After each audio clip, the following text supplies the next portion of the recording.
It seems like what's happening with Trump and the Epstein stuff has brought everyone together on Israel. It seems like there's this general consensus. I don't know how much of it's natural. I don't know how much of it's bots, but it's all over social media. There's just a disdain for Israel right now in the country.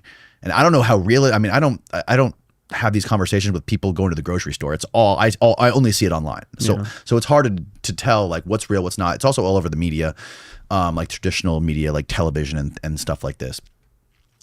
But it seems like more than ever that people are just aware of things like Israel paying off our Congress, not having to register as a foreign agent, getting the billions of dollars they're getting every single year, and getting away with blackmailing our politicians.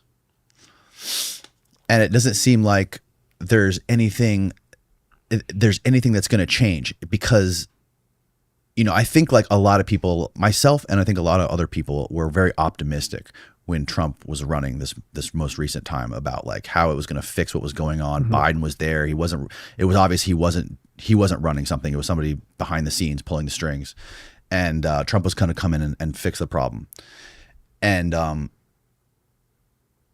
the Epstein stuff, it just seems like if you want to, and you can accuse me of being like a conspiracy brain, but if you want to go by Occam's razor, Donald Trump seems to be doing anything and everything that Israel wants him to do. That's not Occam's razor, but go ahead. Well, okay. Well, let me show you where I'm going here. Yeah. Trump, it seems like just based on the evidence that is available to the public was very much tied to Epstein. Gets in office. He's doing everything Israel wants him to do. We know Epstein, anyone who's paid attention to this knows Epstein was more than likely a Mossad and a CIA agent, right? He was working for the CIA and the Mossad. If he was working for the Mossad and he had all these high-level politicians and high-level billionaires and scientists going to his island and to all of his houses that were wired with hundreds of cameras, it's likely he was some sort of an access agent that was getting blackmail on people if he was bringing them around younger underage girls and filming it, right? So if Trump was connected to that guy, 1 + 1 = 2, Trump was there's probably footage of him at one of Epstein's houses doing something with a girl who's probably underage. Otherwise, why the fuck would he be doing everything Israel is asking him to do? So we don't know what Israel's asking for. And he's doing it when it's blatantly obvious that his base does not want him to do it, which is unlike him. So there's a couple things here that are a little bit conspiracy brain.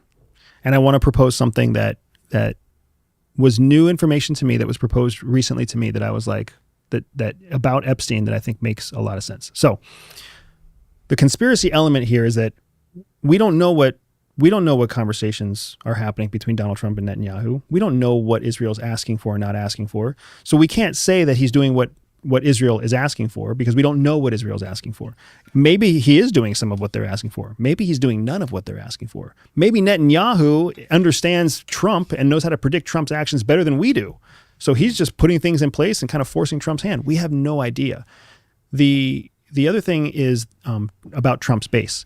Trump doesn't have, in all likelihood, he doesn't have a third term to be president. What does he care about his base? Right.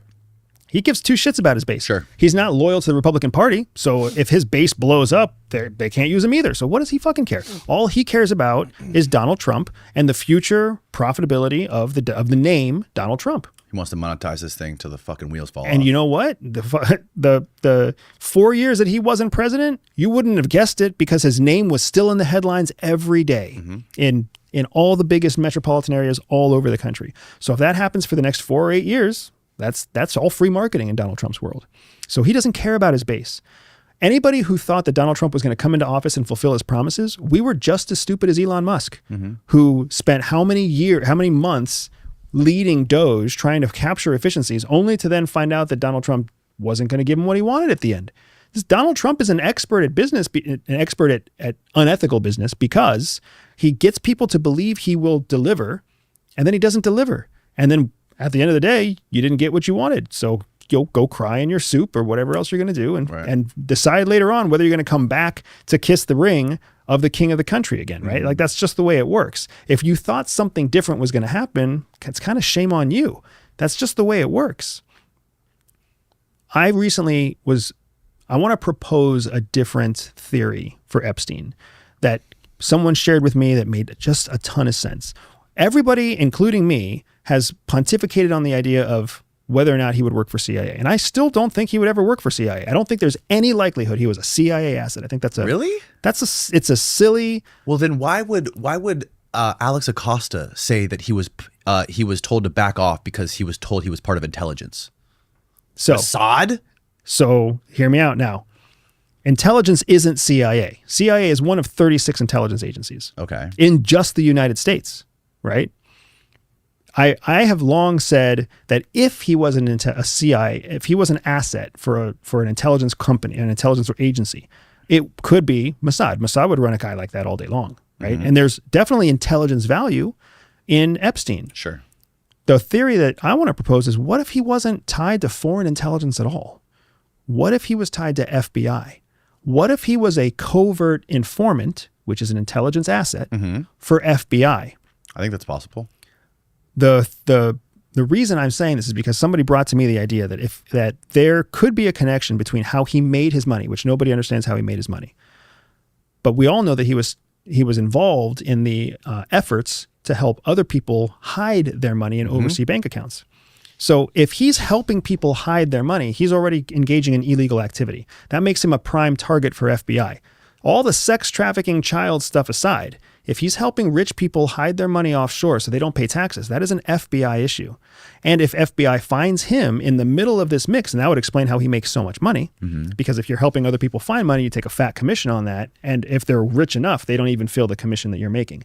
And in the meantime, you're the guy that's helping them hide their money. You become buddy-buddy with everybody who's trying to hide money in offshore accounts.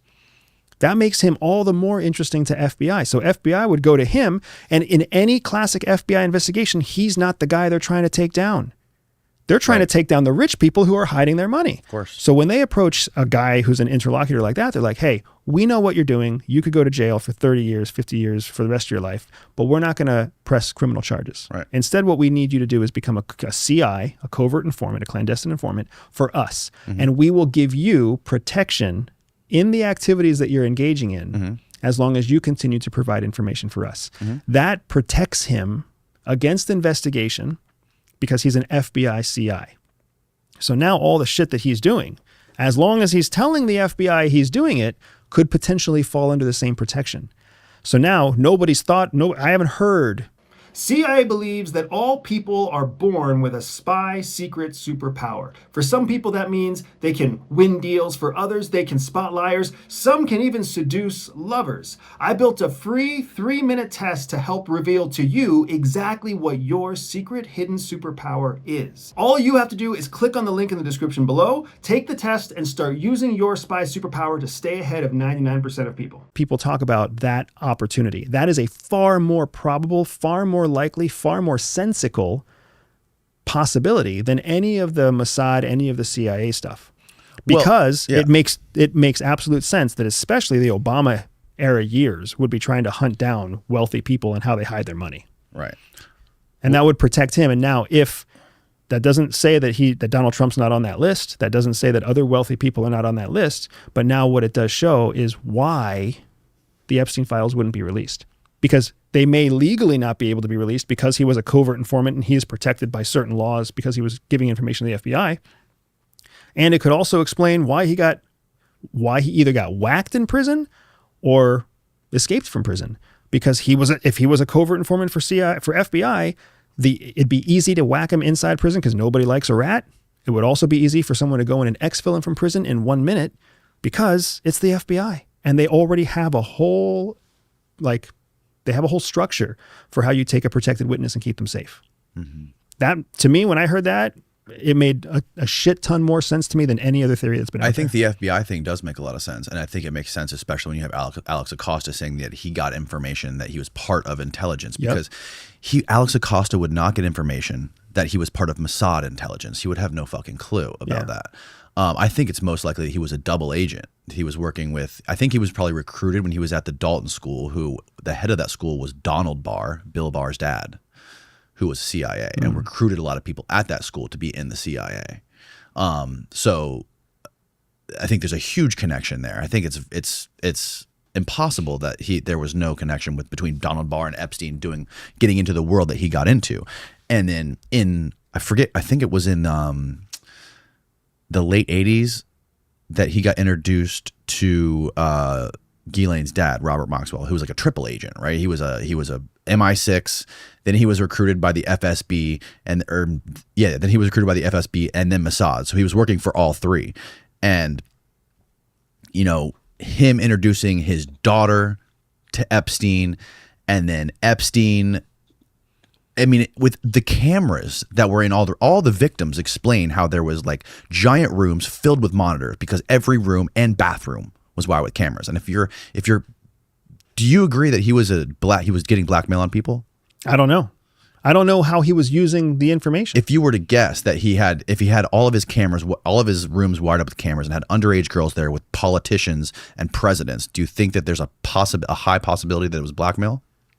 Here's the problem with the blackmail thing in my perspective is, if you're a politician, why would you go into a room with an underage girl and a camera in it at all? Well, they wouldn't know there was cameras. So then how do the witnesses know that there were cameras everywhere? Because they were living there. Okay. Like one of the girls who was running his office in Manhattan, who was there every single day with a bunch of other girls, and she was the one who testified. I think it was in a lawsuit where she actually said, and this was also in the New York Times, that she said Trump was there every week. And one time he actually came through and he was like looking at her, licking his lips. And Epstein said to her, "She's not for you," or said to Trump, like, "She's not for you. Keep moving, buddy." She was there every day. She explained how she saw the inside of it, and there was cameras everywhere. So I don't know if the plane had cameras on it. This is to me further evidence of the FBI CI scenario, because that's an organization, a law enforcement organization, would need documented evidence. And that's what cameras are. That's what audio mics are. That's what bugs are. And if they're hidden cameras everywhere, it's interesting because if it was blackmail, then Epstein would have already known that he couldn't use any of the evidence that he collected in court because it wouldn't have been acknowledged. It wouldn't have been evidence. And that's my point. That's my point with this whole Epstein files thing. Like, if it was blackmail and he was an Israeli access agent, Israel would never let anybody else get a hold of that blackmail, because then it's useless. Then you risk somebody else using your nuclear weapon. Correct. And then that nuclear weapon is worthless to you. Right. So I don't think I would bet that it was an Israeli blackmail operation. They have the blackmail on all these people, including Trump. And I don't think we have it. We don't have the fucking access to it, because then it's useless. Yeah, it's an interesting point. Again, we're all left guessing because we don't know. Right. The takeaway for me is that whatever's on those files is not appropriate for public release. Right. That's in and of itself, to me, that tells me all I need to know. Mm-hmm. Right. It tells me that the government knows what's on those files and they're not going to release them to the public because in some way, shape, or form, it causes national security risk to the current government. Mm-hmm. That means it's not kosher. Whatever's on there has to be classified. Right. That's a big deal. And he was not acting like himself whenever he was, and he's calling it a Democrat hoax. Like, it's insane. It's like, you can see, like, he's great at reading the room, Donald Trump, on any issue. He knows how he can take the temperature of his base. He can figure out what they want. He knows how to signal to them. He knows how to talk to them. He knows how to schmooze. But with this thing, he's like Helen Keller, man. He doesn't know, like, everyone's looking at him like, what? Like, this doesn't make sense. This is not his MO. Find that reminds me, speaking of the hidden cameras, there's an article that just came out on the New York Times a week ago, maybe, Stephen, where it showed the inside of his Manhattan apartment, and it showed the bedrooms with the cameras, and they weren't that hidden. It was kind of like if I was a president going in there, I would almost think like maybe I should look around, like there's something. Yeah, I would love to see the pictures, because this is all interesting to me. It's not interesting to me that we are, even now, right? Frankly speaking, you and I are too smart and too wealthy to be talking about Jeffrey Epstein. That's my opinion on this. We're too smart and wealthy. Too smart and too wealthy to be wasting our time on Jeffrey Epstein. I get it because part of our wealth is going to come from the people who listen to this. I think it's what most people want to hear about. They want to hear people talking about this. And I want to see, like, if this guy, if the president is going in and claiming to wipe out the deep state, right? And you're the one covering up for files, you are the fucking deep state. There's nothing more deep state than covering for files. I think that's why people want to know more about this, because it's just like, it's the most abhorrent thing a human being can be tied into. And other than like murdering babies, I think they're probably equally as bad. But like, I don't know. It just seems like people are trying to avoid it. And I think it's frustrating for people. So I'm not trying to avoid it. I'm trying not to. We have kicked this horse to death. Yes. There's nothing else that's going to come. Right. So why are we talking about this? If you want to talk about something that's relevant to this, talk about how the files aren't being released. Just stop talking about what's on the files. Stop theorizing about Epstein and start theorizing about why isn't the government releasing this? Demand the government to release it. Write your congressperson and say, hey, this is some bullshit. Why would you not release this? Mm-hmm. At least give us additional information that justifies why you're not releasing it. Are you not releasing it because it would cause public panic? Are you not releasing it because there was some sort of protected investigation that was in the middle of this? Are you not investigating this because there's a foreign connection? Mm-hmm. At least give us something to show us that you serve the public and not that you serve yourself. Right. But that's not what we're asking for. Instead, we're out here talking about, well, he could have been this, he could have been that, he could have been this, he could have been that. Yeah. That fucking doesn't go anywhere. It doesn't do anything. It doesn't help anything. Yeah. And we've all talked about all the theories already, and all we're doing is making up more theories. So what's the point? That's why I'm saying. I see what you're saying. Like you and I'm just saying this because I've watched you grow. I've watched people. I've watched your channel grow. I've watched your influence grow. I've watched how you yourself have transformed as a host and a journalist, as an investigator. I've watched it, and the platform has so much more potential than to just be revisiting all this old shit. Don't gaslight me, Andrew Bustamante. All right, here are the photos. This is what you're talking about, right? No, it wasn't. I wasn't on AOL, but they're probably the same photos. This is it. This is it. This is it. Okay. Yeah. I couldn't find any inside, really. There was one. There was at least one of a bedroom with a camera on the top corner. Keep scrolling. Keep going. Boom, boom, boom. Oh yeah, right. Yep. See it right there? It circles it. Like it's that's not a hidden camera. It's not really discreet, even though it's tiny. But like, if I'm Bill Clinton going in there, or if I'm Bill Gates going in there, I'm concerned. The other thing is, and this is what's tough. If a president is going in there, even a former president, they have a Secret Service detail. And that Secret Service detail would have to case the location before they let the president in. And they'd have to be present. They have to be present when the president's in there, unless the president waived their Secret Service detail for that event. So when Bill Clinton went to the island, he had to bring a Secret Service with him, even though he was on Epstein's plane. Yeah, or he would have waived. If I don't even know if they have the right to waive their detail. They must have the right to waive their detail, but it would be stupid to waive your detail. You're gonna put your life as a former American president or a current American president completely in the hands of a businessman and whoever's flying his plane. Like that is weird. That is weird, right? So if security never thought about that. If the Secret Service was able to case this, then they would have been able to report their cameras. If they weren't able to case it in detail, like if Epstein had a no police or no security in the building kind of thing. And sometimes they do that, right? Sometimes they really do, and especially celebrities will outsource their security exclusively to the host of the building. Mm-hmm. If Secret Service was not allowed into the building, they would have done a signals search. So an external search looking for signals inside the building to see if it's wired, if it's tapped, if there's transmissions, if there's receivers that are coming in. They would have known that this thing, if there's cameras in every room, multiple cameras in every room, I mean, the signatures would have been off the charts. There would have been wireless signals. There would have been electrical signals. There would have been a huge power source. I mean, there would have been a data center. That data center would have had and we know there was a data center in there. Super cold ambient temperature in that room to keep the servers cool. It would have had a huge power source to power that cooling. It would have had a secondary power source.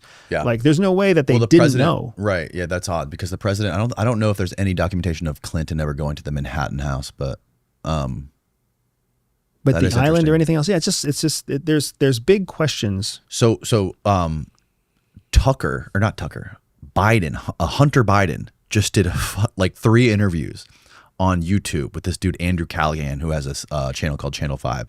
And he did like a 3-hour interview with Hunter Biden. I don't know if you saw it or seen any clips of it. It's incredible.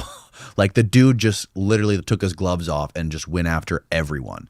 It was amazing to see. He talked about crack. He talked about like his crack addiction and like how like the ins and outs of smoking crack. Like he just didn't give a fuck. He just like took his mask off and he like explained, did a tell-all. It was beautiful. And It's because his dad gave him lifetime immunity. I know. I saw that. I'm glad he did that. It's his last son. You know, it's all he's got left.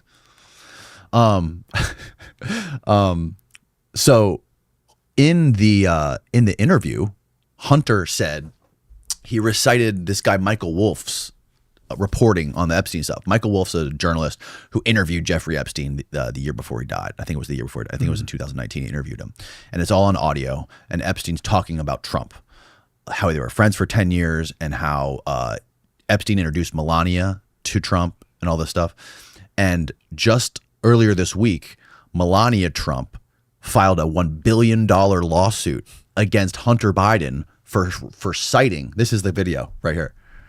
Yeah, this is hilarious. You got to see this. Ladies and gentlemen, the day of presidential litigation has arrived. It's lawsuit time.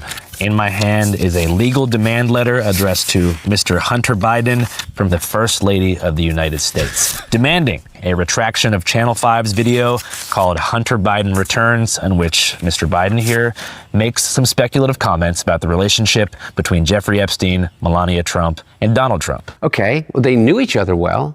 They spent an enormous time together. According to his biographer, is that Jeffrey Epstein introduced Melania. That's how Melania and the First Lady and the president met. Really? Yeah. Epstein made the intro. Yeah, according to Michael Wolff. Yeah. And so I only can go by what people are saying, and I don't know. He didn't make these claims out of nowhere. They come from another journalist named Michael Wolff, who is a biographer that actually spoke to Jeffrey Epstein. But now here we are. And I've got $1 billion document in my hands because Mrs. Trump is seeking $1 billion in damages if we don't take the video down, and if Hunter here doesn't issue a formal apology to Mrs. Trump. So now we're here maybe to give you the platform to apologize to the First Lady for your statements that you made about her possible connection to I love Jeffrey the Epstein. outfit that he's wearing. Fuck that. That's not going to happen. Pretty crazy, bro. Now let's see what happens.